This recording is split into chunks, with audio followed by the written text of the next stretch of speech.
ह्यांनी सांगितलं मुंबईतून सगळे परत या. एकदा सगळे मुंबईतून परत आले, सुर्वे हा जरा गायब झाला. हा गायब झाला. ते बिचारे आम्हाला विचारतायत, प्रशासनाला विचारतायत आम्ही कुठे जाऊ. ह्याचा मुलगा अध्यक्ष, अँब्युलन्स दुरुस्त करू नाही.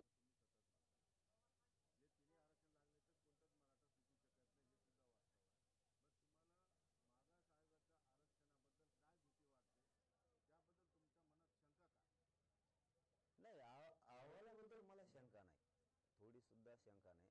अहवालाबद्दल नाही शंका मला, थोडी सुद्धा. अहवालाबद्दलची कसली शंका नाही मला. परंतु ते कोर्टात आहे, त्रुटी भराव्या लागणार आहेत. त्यासाठी हा अहवाल सादर करावा लागणार. मग ते ते अरे बंद पडे, जर ते ओपन कोर्टात हिअरिंग नाही झाली, ओपन कोर्टात जर त्याची हिअरिंग नाही झाली, तर मग मात्र अवघड. आणि ओपन कोर्टात झाली तर मग मात्र त्याला कुणीच उडू शकत नाही, कुणीच.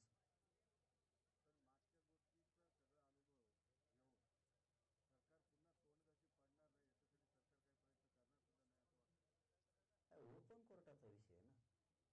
त्यांनी प्रयत्न आता केलाय, मागासवर्ग आयोगासाठी मनुष्यबळ वाढवून कुटाणा केला, मनुष्यबळ वाढवलं, कर्मचारी वाढवले, मिळवले.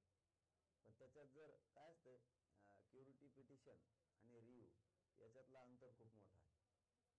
ते ओपन कोर्टात जाईलच याच्यात खूप शंका आहे. 100%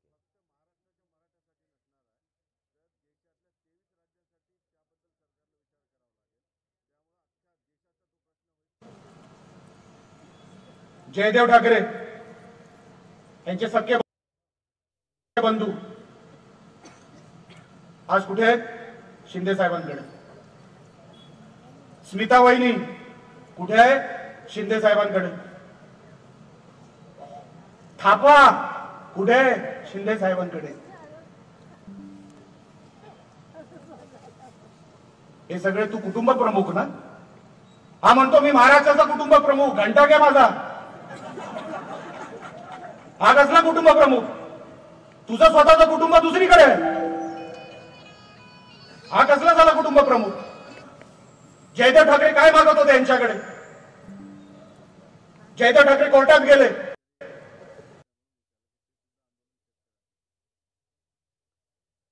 नाही, आता ते आंदोलनाच्या बद्दल दिल्लीतल्या शेतकऱ्याचं मला नाही माहिती. परंतु हे मिठूस तर आपल्याकडे त्या दिवशी सुद्धा त्यांचे 5-7 राज्यातले प्रमुख आले होते मुंबईत. पण मराठा आरक्षणाचा विषय मार्गी काढल्याशिवाय शेतकऱ्याच्या हात घालणार. पण एकदा जर शेतकऱ्याच्या हात घातला तर पाणीच बाहेर काढणार, खडकातून सोडणार. धन्यवाद.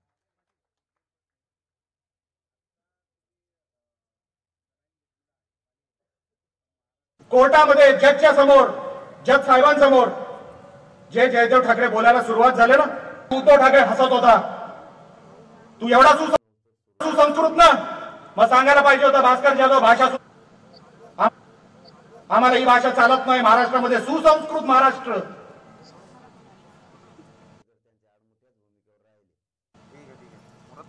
काय झालं? आंदोलनाची दिशा समाज बदलणारच,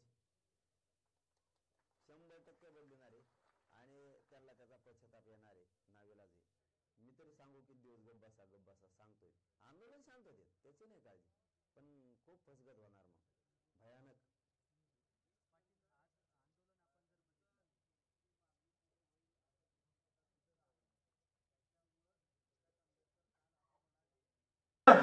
चेहरे साधे त्यांचे.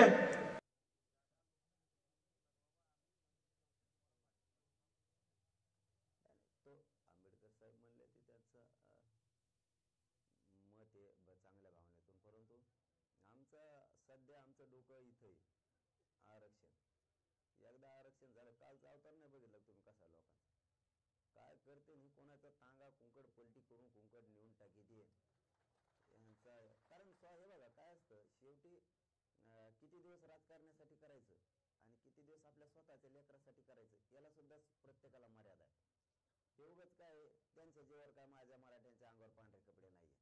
हा, लोकांचा कच कष्ट करतोय तेव्हा पांढरे कपडे अंगावर घालतो. येऊ काय का आम्हाला काय कोणी 10 रुपयात तेल मीठ आणून देत नाही. हे आमचेच कष्ट करतात आणि आमचेच लोक आहेत. उगाच गुण काय गायचं, तेव्हा आमचा साहेब आणि तेव्हा तशा गाडीत आला, तो गाडी घाल तिकडे खड्डीत नदी त्या खंड्यात. साध्या छोट्या गावातून आलेला मुलगा त्यांनी नाव कमवलं की त्यांनी फाशी लावून घेतली स्वतःला किंवा काहीतरी झालं. आता काहीच नाही, कोणत्या पक्षाचा नेता असू द्या, अहो आम्ही काय भाजपमधल्या मराठ्यांसाठी करत नाहीत का, शिवसेनेच्या मराठ्यांसाठी करत नाहीत का, राष्ट्रवादीच्या नाहीत का, कोणासाठी करत नाही.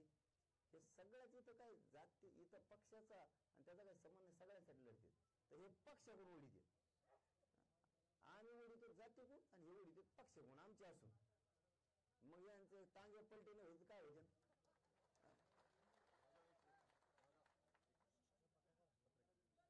मला सर कोण होता टीका केली होती, लाईव्ह चॅनलवर टीका केली होती.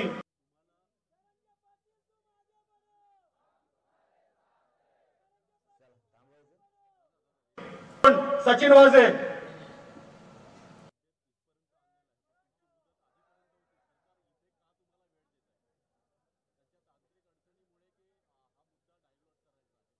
आता ते 20 तारखेला क्लिअर होईल, आता नाही त्याच्यावर ते बोलता येणार आपल्याला.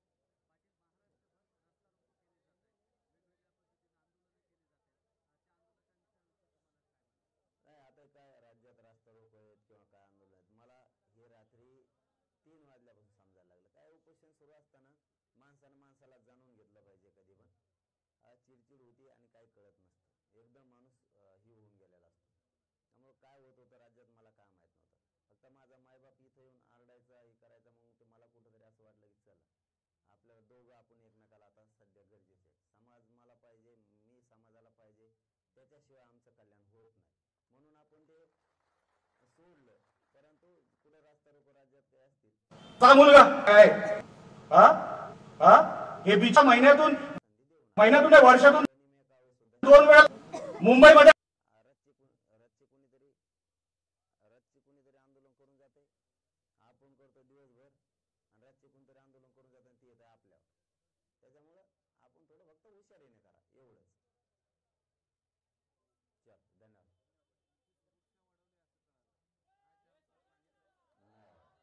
कुठलं आंदोलन असेल ह्याला 2 हाला तू आमच्या कशाला तू तोंडाला लागतो. तू बाकी कोणाच्या त्या 2 राणेंच्या लागायला पाहिजे होता, निलेश राणेच्या नकारे लागू तुम्ही नाकाला. अरे हा निलेश राणे जिवंतच नारायण राणेसाठी आहे, लक्षात ठेव. मेला तरी चालेल, पण नाही मिळालं तरी चालेल, पण राणे साहेबांवर ज्या दिवसापर्यंत परंतु त्यात आणखी नाही, 1-2 गोष्टी तेही त्यांच्या कानावरती आपण टाकणार आहे.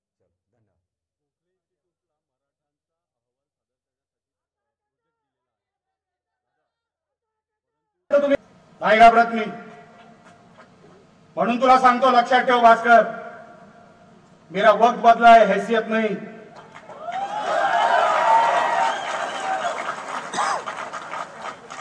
और तेरी किस्मत बदली है, औकात नहीं.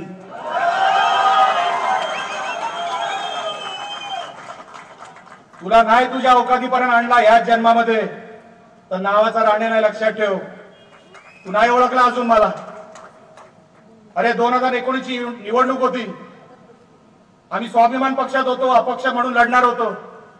मला माहिती होतं माझा पराभव होणार, पण राणे साहेबांची इच्छा होती की नाही निलेश तू लढलाच पाहिजे. मी बोला साहेब कसं, कोण नाहीये आजूबाजूला, कोण नाही, कुठला पक्ष जवळ नाही. त्यांच्या अधिकारात त्यांना कॅबिनेटमध्ये तो घ्यावा लागणार आहे.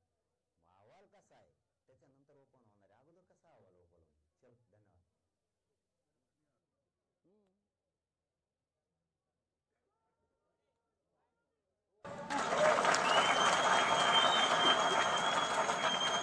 अरे ह्याच निलेश राणेंनी 3 लाख मतं फक्त फ्रीजवर घेतली, तेव्हा अपक्ष म्हणून आमच्याकडे चिन्ह सुद्धा नव्हतं, काही नव्हतं. एवढं असताना अपक्ष म्हणून 2,78,000 मतं मी घेतली. तू हो एकदा बाजूला, तुझं चिन्ह सोड रे, तू सोड चिन्ह तुझं आणि मला दाखव किती मतं मिळतात तुला. आमचे नातू साहेब डिपॉझिट जप्त करतील भाडव्या तुझं. तू येऊनच दाखव आता इकडे, तुला नाही सोडत मी. आणि मी पोलीस प्रशासनाला पण सांगतोय, जा त्याला संरक्षण द्या. निलेश राणे मागे लागलाय सांगून टाका.